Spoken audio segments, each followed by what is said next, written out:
Quand on embrasse ta meuf, c'est comme un petit vaccin. Ah, Plus tu manges mal, plus tu détruis les populations de micro-organismes qui sont dans ton intestin. Qu'est-ce que tu fais en détruisant ces populations? Tu crées un déséquilibre. Qu'est-ce que tu fais en créant ce déséquilibre? Tu crées de l'inflammation. L'inflammation, ça impacte ton niveau de santé générale, ça impacte ton niveau de santé mentale, puis bien sûr, ça impacte aussi ton cerveau. Un sportif de haut niveau, on s'assure qu'il mange bien. On s'assure pas qu'il mange bien seulement parce qu'il ne faut pas qu'il grossisse. Ah non, c'est pas ça. On s'assure qu'il mange bien pour que la biodisponibilité de ces nutriments, qui est aussi en relation avec une bonne population de micro-organismes intestinaux, s'aligne. donne-moi 3 bonnes habitudes à mettre en place maintenant pour améliorer notre microbiote.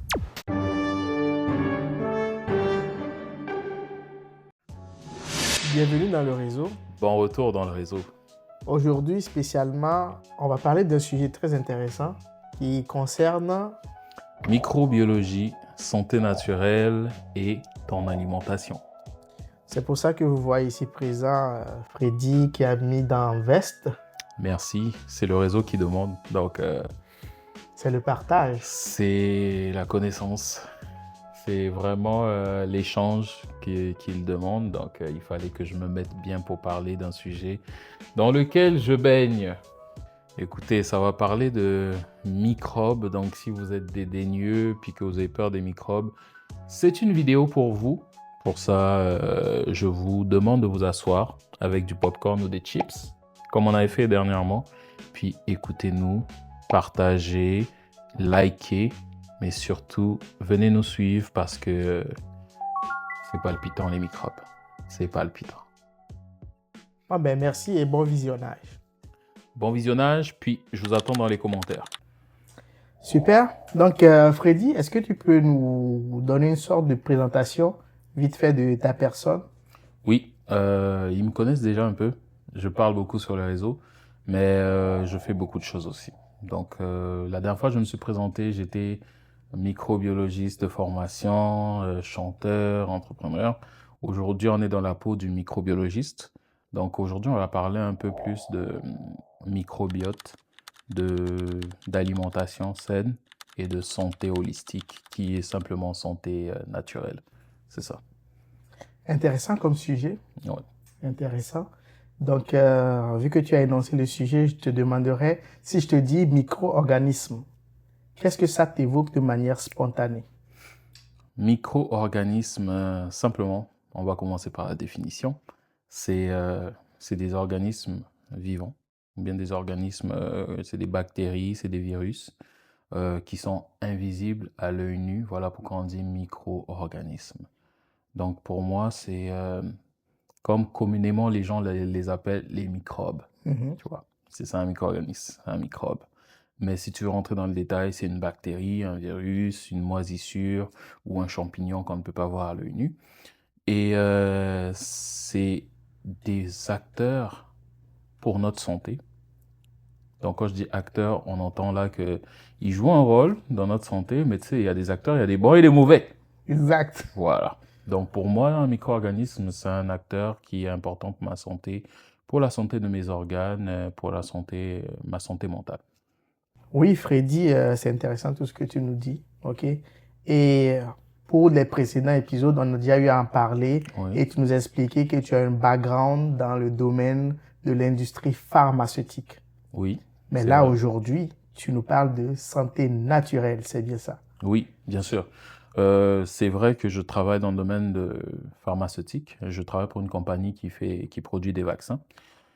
Alors, la question elle-même est logique parce que tu vois, pharmaceutique, santé, alimentation saine, santé. Donc, moi, je dirais qu'au-delà de travailler dans une compagnie pharmaceutique, les études aussi, avant de travailler dedans, les études en sciences m'ont permis de comprendre comment un organisme ou bien notre corps à nous fonctionne. Donc, ce côté scientifique me permet de connaître comment est-ce que mon cerveau fonctionne, comment est-ce que mon estomac, ma peau, mes yeux fonctionnent. Et dans mes propres recherches à moi, en discutant avec plusieurs personnes qui sont dans le domaine naturel, donc je dirais des nutritionnistes, des naturopathes, ben, j'ai développé une passion aussi pour tout ce qui est santé naturelle ou holistique. Donc la corrélation, c'est ce que tu manges en fait, ça impacte ta santé. Puis comment tu veux comprendre comment ça impacte ta santé, ben, c'est ça que je vais chercher dans mon domaine scientifique, qui est mon domaine d'étude. Ok. C'est ça. Justement, comme tu l'as dit, le sujet d'aujourd'hui, c'est de parler de microbiote, Mhm, alimentation et aussi mhm. de la santé holistique. Oui, Donc, on va commencer par le premier terme, oui. microbiote. C'est quoi? Microbiote. Ok. Microbiote, c'est simplement un groupe de micro-organismes. Donc, si je prends un exemple, c'est un groupe, par exemple, je fais une corrélation avec une jungle, excuse-moi, une jungle. La jungle, Mhm. il y a plusieurs animaux qui contribuent à l'écosystème de la jungle. Ben, le microbiote, c'est plusieurs bactéries ou virus qui contribuent à un écosystème d'un organe ou bien du corps, simplement. C'est ça le microbiote. Ok. Ok. Ça, c'est bien. Maintenant, quand on parle de santé holistique, Ouais. est-ce que tu peux nous éclairer un peu là-dessus? C'est vrai que c'est un mot holistique, c'est un mot que je trouvais cool voilà pourquoi je l'ai ajouté. Mais simplement santé holistique pour moi, de ce que j'ai lu, c'est juste une santé naturelle qui se fait avec les plantes, les fruits, tout ce qui est naturel qu'on peut retrouver dans la nature. C'est ça. Ok. C'est bien. Maintenant, on peut dire que le décor est bien planté. Oui, Donc, on a une bonne idée de ce que c'est que le microbiote. On exact. a une bonne idée de ce que c'est que la santé holistique. Holistique. Maintenant, vu qu'il y a un troisième terme qui vient avec alimentation, alors je te demanderais, genre, à quel moment est-ce qu'on devrait se soucier de notre santé et surtout de notre microbiote interne? Alors, je te dirais simplement à n'importe quel moment. Bien sûr, quand tu nais, ok, tu te développes encore, tu vas pas dire, ah, je vais manger tel aliment, je veux avoir tel micro-organisme dans mon corps. Non, mais n'importe quel âge, tu peux commencer à prendre soin ou bien penser à prendre soin de ton microbiote interne. Donc, si tu es vieux, ou bien que tu sois jeune, vieux, ou que tu es un enfant, il faut que tu penses à ça. C'est important. On ne nous apprend pas tellement, mais c'est important parce que ça vient là bâtir les fondations de notre système. Pourquoi je dis dès le plus bas âge, c'est que quand on prend un bébé et qu'il naît, les micro-organismes qu'il a dans son système proviennent de sa mère. Il n'a pas encore ses propres micro-organismes. C'est comme une feuille blanche, mais ça provient de sa mère, de l'échange qu'il a eu quand il était à l'intérieur par le sang. Ensuite, quand il naît, ben, il commence à manger. On lui dit de manger, on dit aux parents, pas, on lui dit à lui, parce que lui, il comprend que C'est dalle. clair, Lui, il c'est pleure, il clair. dit, je veux manger, puis voilà. Donc, on dit aux parents, commencer à lui donner tout ce qui est liquide. Donc, ça peut être du lait, c'est toujours du lait. Puis, ça varie, des bouillies, blablabla, semi-liquide et ensuite solide. Mais tu vois, tous les aliments qu'il mange, ça va façonner aussi son microbiote intestinal. Donc, dès le bas âge, le microbiote intestinal prend déjà de la place, il est très important. Donc, il n'y a pas d'âge pour ça. Ok. Voilà. Ben, ça, c'est bien. C'est bien, il n'y a pas d'âge. Puis tu as donné tantôt un exemple intéressant, Oui, à savoir un bébé, ben, quand il a pleuré, à savoir un bébé, oui, quand il a fait, il pleure. c'est ça, il Donc, pleure. ça veut dire qu'à quelque part, il y a un mécanisme qui peut-être se décrète au niveau, je sais pas, du cerveau ou Mhm. comme même nous-mêmes, quand tu as Oui, faim, ben, tu te mets à penser à la bouffe. c'est ça. Est-ce qu'il y a un lien ou est-ce que c'est pas un peu, comment se fait le lien entre intestin et puis cerveau? Alors, la tournure de la question est très intéressante. Parce Ok. que là, on va aller en physiologie. Tu vois, si on doit demander comment le cerveau et l'intestin sont liés, c'est physiologie, neurologie. Mais de ce que je peux dire, c'est que cette connexion se fait déjà par le nerf vague. Le nerf vague, c'est lui qui transmet une grande partie des informations de différents organes, mais aussi, très particulièrement, Il transmet l'information de l'intestin, donc de tout ce qui est système digestif, jusqu'à notre cerveau. Ça commence par là. Mais en plus de ça, certaines bactéries peuvent impacter, tu vois, notre cerveau ou notre santé mentale. Parce que c'est elles qui servent comment je veux dire, de première ouvrière, genre pour décomposer nos aliments, puis ensuite envoyer tous les nutriments essentiels plutôt, à notre corps, donc à notre cerveau. Ok. C'est intéressant. Ouais, on pourrait dire que c'est comme un deuxième cerveau, dans le fond. Ah, Oui, l'intestin, ça pourrait être le deuxième cerveau, et le microbiote régule ce deuxième cerveau. j'avoue, parce que la plupart du temps, quand t'as faim, tu réfléchis, pas top, top, top. Ben oui, c'est ça. Mais ça, c'est normal parce que il te manque des nutriments, c'est physiologique, tu vois. Donc, ouais. Ok. Si t'es en carence, c'est normal que tu vas pas réfléchir top, top. C'est ça. Super. Donc, il est question de se nourrir, Oui, de bien se de nourrir, bien se nourrir.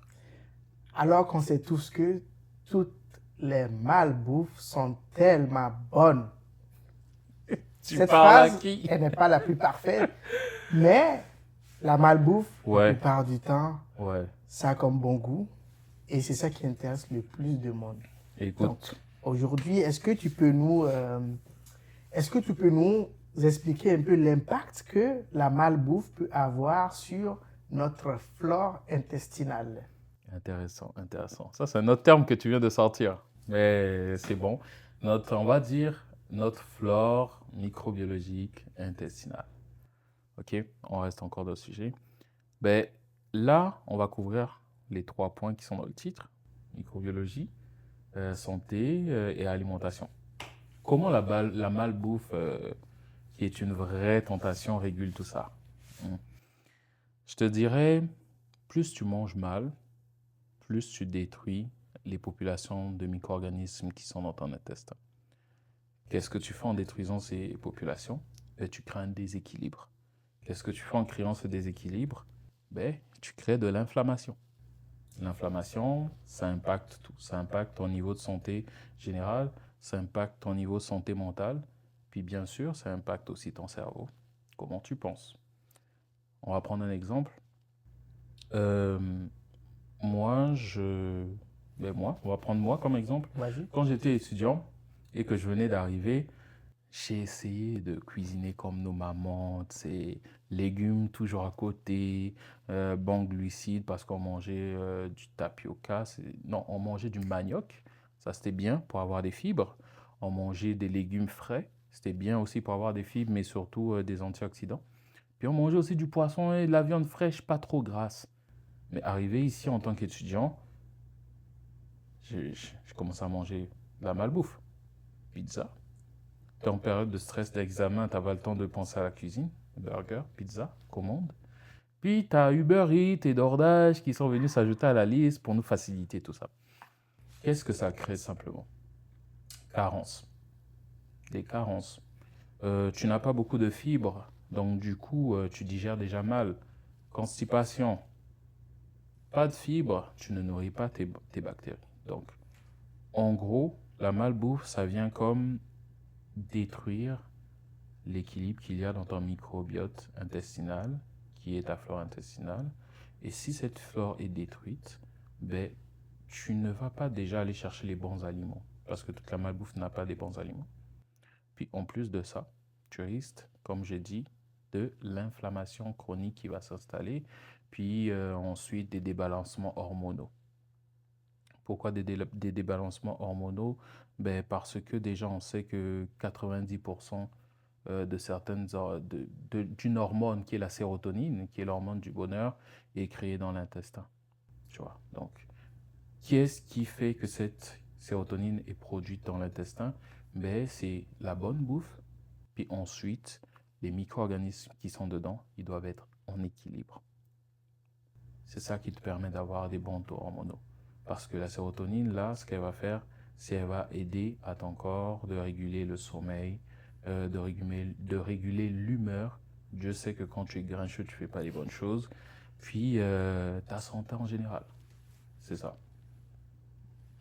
Intéressant. Tu as bien fait la transition parce que là, maintenant, on va essayer de parler de comment améliorer notre alimentation, Mhm. comment faire de la prévention aussi. Oui. Alors, ce serait quoi, par exemple, pour toi, des conseils que tu pourrais nous donner justement pour améliorer notre microbiote? OK. Améliorer notre microbiote, c'est facile. C'est pas compliqué, c'est facile. Euh, Aujourd'hui, on parle beaucoup de probiotiques. OK? On va y revenir après. Mais pour améliorer le microbiote, comme quand on nous dit il faut manger 5 fruits, 5 légumes, il faut manger équilibré, éviter la malbouffe, tout ça, c'est les comportements qu'il faut adopter. Des fibres, tu les trouves dans des légumes, dans les fruits, des bonnes protéines, du bon gras aussi, c'est ça qui est important pour améliorer ton microbiote. Ok. C'est ça. Et il faut toujours aller prendre un conseil d'un expert en santé. Moi, je ne suis pas médecin, je ne peux pas donner de conseils généraux en santé, mais pour le microbiote, ça te prend ces éléments-là. Ok. Voilà. Est-ce que tu peux nous donner des exemples concrets? Parce que oui, tu dis les fibres, tu donnes des noms intéressants, mais hey, est-ce que si je prends mon McDo là, j'ai mes fibres dedans? Bonne question. Admettons qu'on va chez McDo puis on veut commander quelque chose. Fine. Tu sais qu'à l'époque, c'est drôle, hein? À l'époque, quand je dis à l'époque, c'est avant la période Covid, j'ai bon souvenir, j'allais prendre des salades au McDo. Moi, et des Wow. fois, je me dis, je veux prendre un quart de livre BLT parce que chez McDo, c'est mon meilleur burger. On ne va pas faire de débat dessus. Quart de livre BLT, au Canada, bien sûr. Mais je prenais toujours une salade à côté jusqu'à ce que McDo arrêtait de mettre des salades. Donc, si on écarte la salade de McDo, comment tu peux avoir des fibres? La tomate et la laitue, l'oignon qu'on met dans ton McDo, c'est des sources de fibres, déjà. Ok. C'est bon. Mais, c'est pas balancé. Parce qu'en plus de ça, tu vas prendre du soda. Donc, Coca, Sprite et tout ça là, plein d'acide phosphorique. Donc déjà, tu as vu des expériences sur le Coca qu'on utilise pour nettoyer des objets. Tu as vu ça? Mhm. Donc, il faut savoir que tout excès nuit. Donc, ton McDo, là, la petite portion de fibres que tu prends, et tu la gaspilles encore. Parce que le pain qu'il y a pour des boulettes, c'est plein de sucre raffiné déjà. Ça t'apporte pas franchement de trucs nutritifs, juste faire augmenter ta glycémie, en plus du coca que tu bois. La viande frite dans des huiles, on sait déjà, on est tous conscients de ça, mais la malbouffe, c'est délicieux quand même. Mais voilà, si tu prends ta malbouffe, tu vas être clairement en déséquilibre si tu abuses et que tu ne manges que ça.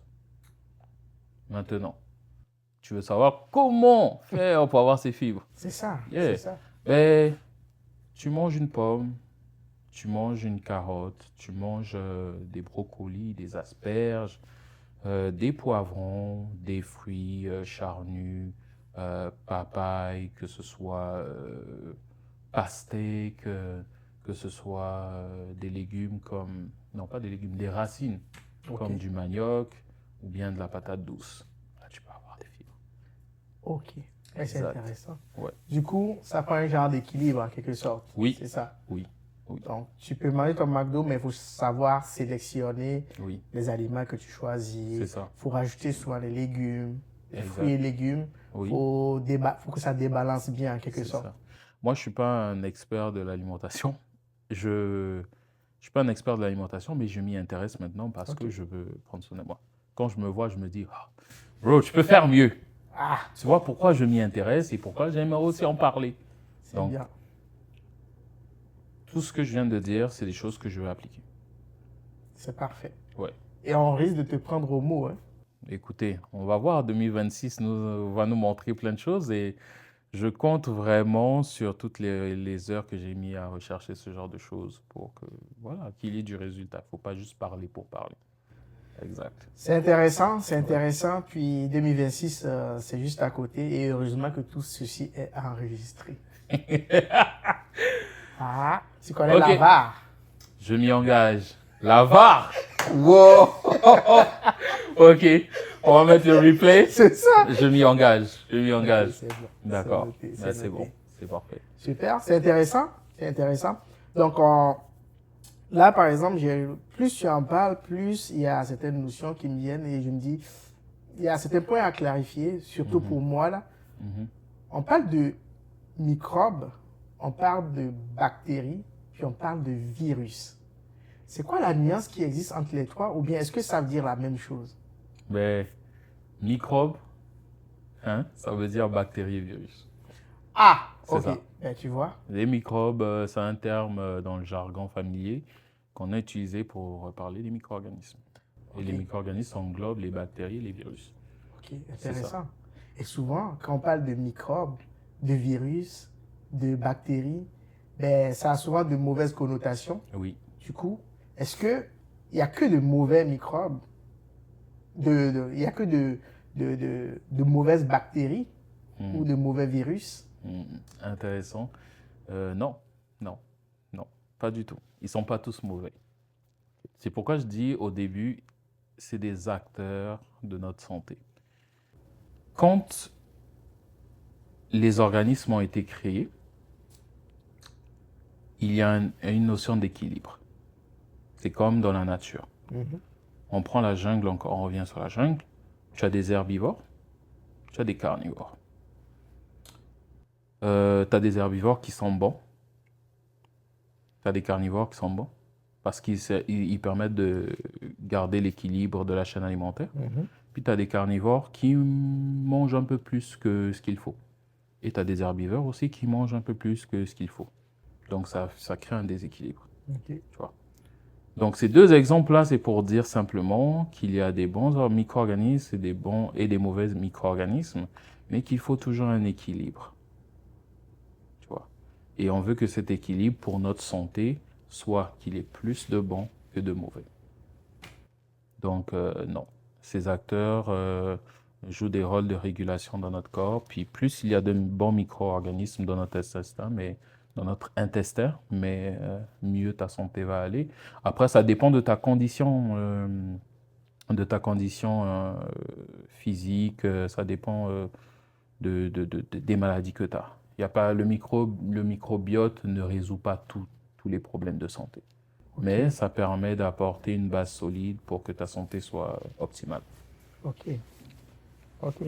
Tu as parlé de conditions physiques tantôt. Et justement, je vais t'interpeller là-dessus. Souvent, quand on parle de alimentation, on parle de activité physique, Oui, on parle de sport. oui. Donc, est-ce que tu peux nous éclairer un peu plus sur le lien qu'il peut y avoir entre les deux, genre ton microbiote et ton conditionnement physique ou le sport, par exemple? D'accord. Comment on va aller? On va parler des vitamines. Simplement des vitamines. On va parler d'une vitamine qui est très importante pour notre système, donc pour notre corps, le magnésium. Il y a des bactéries, mais non, pas il y a. Des bactéries dans ton intestin digèrent certains aliments. Quand ils digèrent ces aliments, ils permettent de libérer des micronutriments, qui sont les vitamines.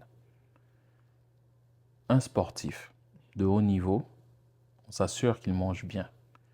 On ne s'assure pas qu'il mange bien seulement parce qu'il ne faut pas qu'il grossisse. Ah non, c'est pas ça.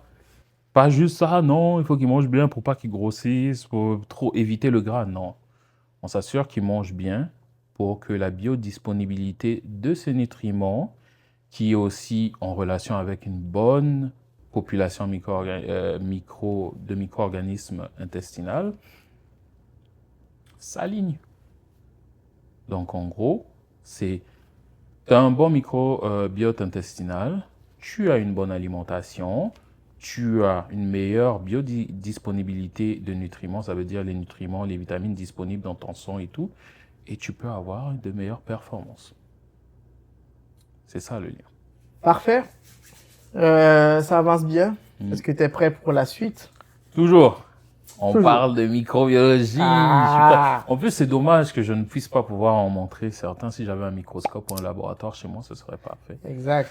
On pourra en faire hors série ou quelque chose du genre oui. là. Oui. Genre faire sortir les instruments puis essayer de voir, de chercher les microbes. Oui. Ça se présente comment un microbe, C'est comment ça. on peut bon, pas forcément reconnaître à l'œil nu, Oui, mais comment ça se présente, c'est quoi les différentes formes, c'est puis on va essayer d'illustrer le tout.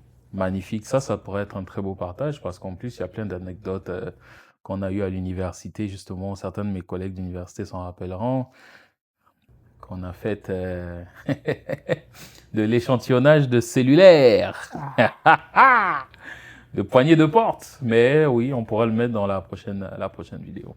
ok. Oui. Euh, cool. Donc, pour continuer aujourd'hui, tantôt tu as parlé d'anecdotes Oui, autour du sujet. Il y a aussi des erreurs fréquentes qui oui. arrivent. Il y a aussi beaucoup de marketing, Mhm, ok? Et des raccourcis dangereux que les gens font souvent. mhm, Fait que souvent, moi, j'entends parler de probiotiques. mhm, Probiotiques. Puis on dit, ah, il faut que tu prennes des probiotiques et tout. mhm. Avec tout le marketing, toute la publicité qui vient autour. Ben, aujourd'hui, j'ai un expert devant moi. Oui, Fait que j'aimerais que tu nous expliques un peu, en quelque sorte, c'est quoi les probiotiques? ok. Simple, probiotique. On va décomposer le mot. Donc, on repart sur microbiote. Microbiote, donc on coupe. Micro, c'est tout ce qui est invisible à l'œil nu. Biote, c'est la population d'un organisme biologique. Probiotique, donc on va le couper encore. Pro, donc en pro, en latin, ben c'est pas en latin, qu'est-ce que je raconte? Pro, en termes général, c'est quelque chose qui est favorable. Ok? Donc c'est pro, c'est favorable. Biotique, c'est pour dire le système biologique qui fonctionne. Tu vois, si je simplifie ça. Donc, probiotique, c'est des éléments favorables pour le bon fonctionnement d'un système biologique. Donc, les probiotiques, maintenant, aujourd'hui, comme tu as dit, il y a beaucoup de marketing autour. Ben, c'est une population de plusieurs divers micro-organismes, de plusieurs divers microbes qu'on met dans des solutions. La plupart du temps, on les trouve dans des yogourts. Dans des yogourts ou des yaourts, tu peux en trouver. Dans le kéfir, tu peux en trouver. Donc, c'est des grosses populations. On parle là de 5 milliards de colonies, par exemple, de bactéries dans un yogourt. Et c'est ça qu'on prescrit souvent à certaines personnes qui ont besoin de renforcer leur flore intestinale. C'est ça un probiotique. Intéressant. Oui. Maintenant, ma prochaine question se résume en deux axes. Oui. Ok. Déjà, est-ce que les probiotiques résolvent tout? Mhm. Et le deuxième axe, c'est est-ce qu'il y a des risques à consommer des probiotiques? Mhm. Ouais, je Donc, comprends. en tout cas, tu le prends comme tu veux. Mhm. Mais voilà les deux aspects que j'aimerais qu'on échange dessus. Ben écoute, le système humain, le corps humain est complexe, plusieurs mécanismes. Et je te dirais, comme tantôt, que les probiotiques, non. Ils ne servent pas à résoudre tous les problèmes de santé. Le plus important, c'est surtout de savoir qu'avant de prendre n'importe quelle chose, de faire de l'automédication, c'est toujours mieux de consulter un médecin pour qu'il évalue ton état. Donc, non, malheureusement, probiotiques, ça ne résout pas tout. Puis, oui, il y a des risques à en prendre. Il y a des risques à en prendre sans avoir consulté au préalable un médecin. Il y a des risques aussi pour certains types de personnes. Donc, pourquoi tu devrais prendre un probiotique, par exemple? On va recommander des probiotiques à des personnes qui sont saines, mais qui ont par exemple suivi des traitements d'antibiotiques. Donc, antibiotiques. Pourquoi on utilise des antibiotiques? Couramment, c'est pour combattre des infections qui ont pris trop d'importance dans le corps. Donc, on va là cibler certaines bactéries avec certains antibiotiques. Mais après ça, ce qu'il faut savoir, c'est que les antibiotiques qu'on nous prescrit, ils détruisent tout, les bons comme les mauvais. OK. Voilà pourquoi, après, on te recommande de prendre des probiotiques pour revenir recoloniser ton intestin, ton système digestif avec des bonnes bactéries qui vont t'aider à la digestion. Donc, je te dirais, il y a toujours des risques, il faut consulter. Ensuite, il y a un deuxième cas Un type de personnes qui sont plus risquées, c'est les personnes immunodéprimées, donc qui n'ont plus un système immunitaire optimal. Ceux qui ont, par exemple, ceux qui sont atteints du VIH, donc virus de l'immunodéficience humaine, ils ont un système immunitaire déficient. Moindre bactéries ou moindre bactéries colonies qui pullulent dans le corps, ça crée des réactions, ça crée de l'inflammation, ça peut emmener à des infections graves. Donc ces personnes-là aussi doivent toujours aller consulter un médecin et ne pas se dire que je peux prendre des probiotiques. Il faut faire attention. C'est ça. Ok. Fait que notre immunité à long terme est facilement affectable, genre. Pour les immunodéprimés, oui, Oui, ok. c'est ça. Ok.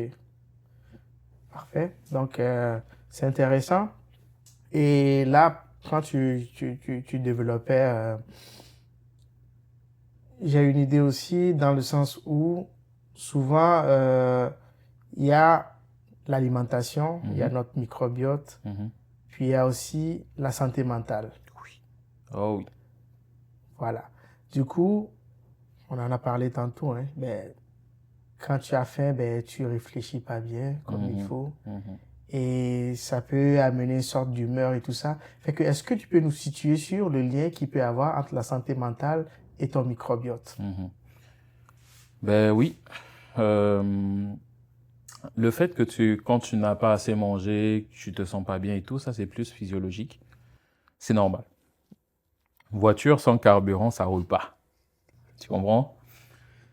Donc, ventre vide, ça va pas te faire traverser 5 km à pied, là. Non. Mais le lien entre la santé mentale et le microbiote intestinal, c'est que tes aliments là, quand ils passent dans ton intestin, comme je vais me répéter, c'est les micro-organismes qui te permettent de tous les digérer, de faire en sorte que tu aies les bons composants, les bons nutriments, les bonnes vitamines. En dégradant les fibres, en dégradant les pommes ou les bananes que tu manges, ils vont chercher tout ce qui est vitamines, antioxydants, ils vont chercher tout le carburant qu'il faut pour que tu sois à l'aise. OK? Donc, il faut savoir que plus tu manges bien et que tu as une bonne flore micro-organisme, plus tu vas être efficace pour aller chercher les nutriments. En étant efficace pour aller chercher les nutriments, ben, tu as une santé mentale optimale. Pourquoi et comment? Donc, la sérotonine te permet de réguler ton humeur. Mais en même temps, ça vient débalancer le cortisol. Plus de sérotonine, ça diminue un peu le cortisol, ce qui fait que ton humeur devient un peu plus ta santé mentale devient un peu plus agréable. Pourquoi? Parce que le cortisol, lui, quand tu en as en excès, ben, il est l'acteur du stress. Ok. Plus tu as du cortisol, plus tu es stressé. Selon mes recherches, une mauvaise alimentation aussi, ça peut causer des déficits et ça peut aussi t'emmener à un stress chronique. Tu comprends? Et plus tard, je vais aller un peu plus loin. Pourquoi le microbiote, c'est important aussi. Ok. Mais en gros, quand tu as de bonnes bactéries qui vont chercher les bons nutriments, ben, ça peut venir réguler tes hormones. Et c'est tes hormones qui en jouent un grand rôle aussi dans ta santé mentale. Ok. Voilà, c'est ça. Donc, indirectement, ça veut dire que tu peux aussi améliorer ta santé mentale en prenant soin de ton microbiote. Oui, c'est un acteur clé dans ta santé mentale. C'est un acteur clé dans ta santé mentale parce que quand tu bois trop d'alcool en excès, tu le détruis. Si tu prends trop de médicaments, d'antibiotiques, tu le détruis. Si tu prends de la malbouffe, tu le déséquilibres, tu le détruis. Tu vois? Ok. Mais c'est pas le seul. C'est un acteur. Il y a d'autres acteurs qui sont importants pour ta santé mentale. Intéressant tout ça. Oui, Maintenant, on va aller dans du pratico-pratique. pratico-pratique. Ok? Si je te dis, donne-moi 3 bonnes habitudes à mettre en place maintenant pour améliorer notre microbiote. Ok. Je vais te dire mieux. Les 3 habitudes vont t'aider à améliorer ton microbiote, ta santé en général et ta santé mentale. Combo. Voilà. Simplement quoi. On va se baser sur ce qu'on vient de parler ici. L'alimentation. Légumes, bonnes protéines, bons gras, fibres. Ça, c'est important. Ton alimentation, c'est ça qui te donne le carburant pour que tu roules. Ensuite, éviter les excès de malbouffe. OK? Ça détruit tout. Donc, ça rentre encore dans l'alimentation. C'est ça. Puis, le deuxième point que je te dirais, c'est le sommeil. OK. Le sommeil, très important. Pourquoi? Parce que quand on mange dans la journée, notre corps, il fonctionne. OK? La nuit, pourquoi on dit aussi qu'il ne faut pas trop manger après 21 heures? C'est pour laisser le cycle de réparation rouler, fonctionner. Et c'est souvent la nuit qu'une grande partie de tes micro-organismes travaillent dans ton intestin pour aller distribuer aussi les aliments. Et ton sommeil, qu'est-ce que ça fait?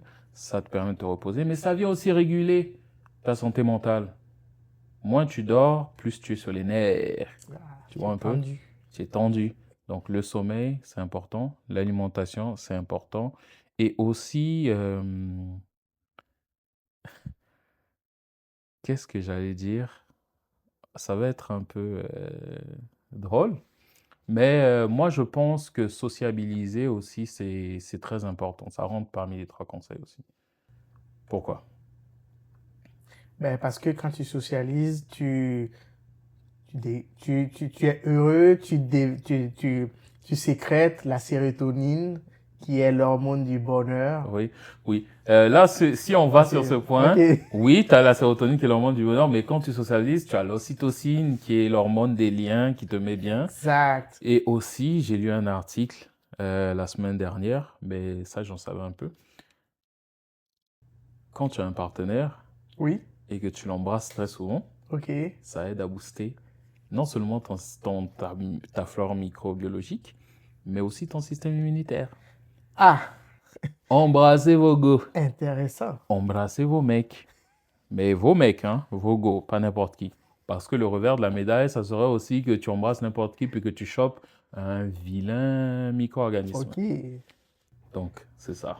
Le c'est bien. contact, c'est aussi important pour améliorer ton microbiote, moi, j'irais plus loin, c'est quand on embrasse ta meuf, c'est comme un petit vaccin.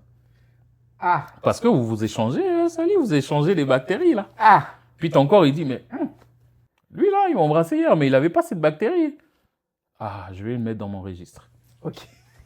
Et ça renforce un peu plus ton système immunitaire. Ah, ben c'est intéressant ça. Oui. Ah, Ouais. qui aurait cru? Qui l'aurait cru?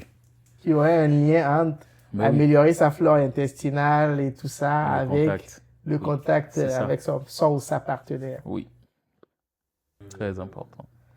Ça, c'est un début. Il y a beaucoup d'autres choses qu'on pourrait encore creuser en termes de Ok. microbiologie. Je trouve que c'est dommage que, je sais pas, c'est un sentiment que j'ai que la microbiologie, dès que tu en parles, ben, les gens sont comme, waouh, c'est gros, c'est compliqué. Mais en fait, c'est pas compliqué, c'est quelque chose que tu vis. Je te dis que on est capable de retrouver les mêmes bactéries dans ta bouche qu'à ton anus. Hein? Les mêmes bactéries, c'est ça.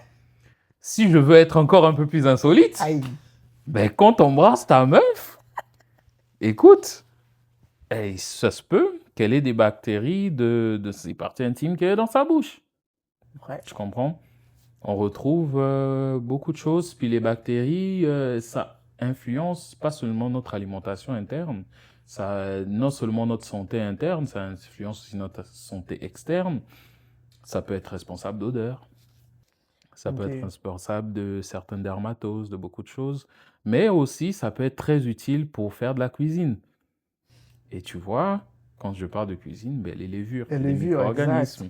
Exact. Pour faire le fromage que tu aimes, le bon camembert, on utilise des levures qui sont des champignons microscopiques. Ok. Ouais. Ok. Et J'aurais une situation aussi que j'aimerais peut-être qu'on regarde rapidement. Oui. Souvent, certaines personnes qui sont nées dans certains environnements Mhm. et qui sont exposées à beaucoup plus de bactéries, de virus et tout ça, on a l'impression qu'ils ont un système immunitaire beaucoup plus résistant. Je ne sais pas si c'est vérifié ou bien c'est scientifiquement, si c'est vérifiable ou pas, mais on a souvent l'impression que ces personnes sont mieux préparées pour affronter certains types de maladies ou infections ou autres. Mhm. Tu vois? Oui. Est-ce que déjà ça, est-ce que ça joue le fait d'être exposé à plusieurs bactéries? Oui. Ça améliore ton système immunitaire? Oui, clairement, clairement, clairement. Mais c'est pour ça que il y a des vaccins. OK, Le vaccin, il est là, il n'est pas là pour te soigner, là. Il est là OK. pour venir améliorer ton système immunitaire. Comment il fonctionne? On prend une bactérie. Moi, je suis une bactérie, mais tu vois, bling bling, tac tac tac. Quand je passe, tu me vois une fois, j'ai ça. Deux fois, j'ai ça. Trois fois, j'ai ça. Tu me reconnais un peu par ça. OK, ouais. C'est Freddy. Freddy, c'est une bactérie qui rentre dans ton corps, mais dans ton corps, tu as une barrière avec des policiers, comme à la frontière, qui vont vérifier tes papiers. Ben, Freddy, on le reconnaît par rapport à ça qu'il y a sur son corps. Donc, chez les bactéries, ça, c'est des antigènes. Donc, c'est des molécules qui sont en surface qui font office de passeport ou de pièce d'identité que notre système immunitaire pose leur torche dessus, leur étampe pour reconnaître, OK, toi, je te connais, tu es déjà venu, tu nous as fait mal la dernière fois, allez, on te sort de là. Mm. C'est comme ça que le système immunitaire fonctionne. OK, OK, C'est OK, ça. OK. Donc, selon les régions, tu as des maladies. OK? Depuis que je suis au Canada, on parle de grippe saisonnière. Souvent, ça s'installe quand les périodes de froid arrivent. Et c'est lorsque les périodes de froid arrivent qu'on te dit, ah, il faut que tu ailles te faire vacciner pour la grippe saisonnière. OK? Mais chez nous, en Afrique, on a plusieurs saisons. Comme ici, par exemple. Mais on a parfois la saison sèche et la saison humide.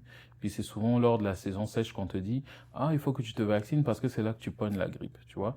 Donc, ces deux saisons, comme les saisons froides en Amérique ou en Europe, ne coïncident pas forcément avec les saisons froides en Afrique et où je veux dire, en Amérique latine. OK. Donc, selon les régions, une personne peut, oui, être plus immunisée que d'autres, mais ça dépend de la présence bactérienne ou virale qu'il y a dans ces régions. C'est ça. OK. Et aussi des maladies qui peuvent être dans ces régions. Par exemple, on parle beaucoup de cas de tuberculose ou bien de... Comment ça qu'on appelle l'autre maladie là? De choléra Oui, en oui, Afrique. qu'on a souvent. OK. Exact. Mais c'est parce que c'est vraiment des maladies ou des virus. Ben oui, le choléra, c'est un virus, Vibrio cholerae. C'est un virus qu'on retrouve beaucoup plus en Afrique, dans des zones comme ça. Ouais, c'est ça. Mettons, on prend les virus de la grippe qui restent beaucoup en suspension dans l'air. Tu as dans des zones humides, mais tu peux plus avoir la chance, si quelqu'un est grippé, de pogner aussi une grippe parce que les virus et les bactéries, pour se dire, se transportent aussi dans l'air. Il y en a partout, tu vois. Il suffit juste que moi je tousse, ok, sans mettre ma main dans le coude, mais je peux sécréter des virus. Ça crée une particule parce que ma toux, ça crée des gouttelettes. Toi, tu respires, tu prends mes virus. C'est pourquoi on porte des masques. C'est la même chose pour le Covid. C'est ça.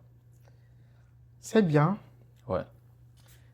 Parfait. On va garder ça short, comme Short, ça. yes. Puis, on pourra revenir sur des sujets spécifiques, Oui. sur des parties spécifiques. Quand On tu a veux. parlé de la COVID, on a parlé des virus.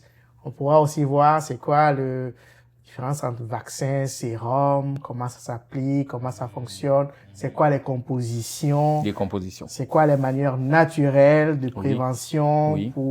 Donc, ça fera l'objet peut-être d'un autre épisode. Avec un expert aussi. Ça Avec pourrait être un expert intéressant. aussi, bien entendu. Mhm. Exact, exact.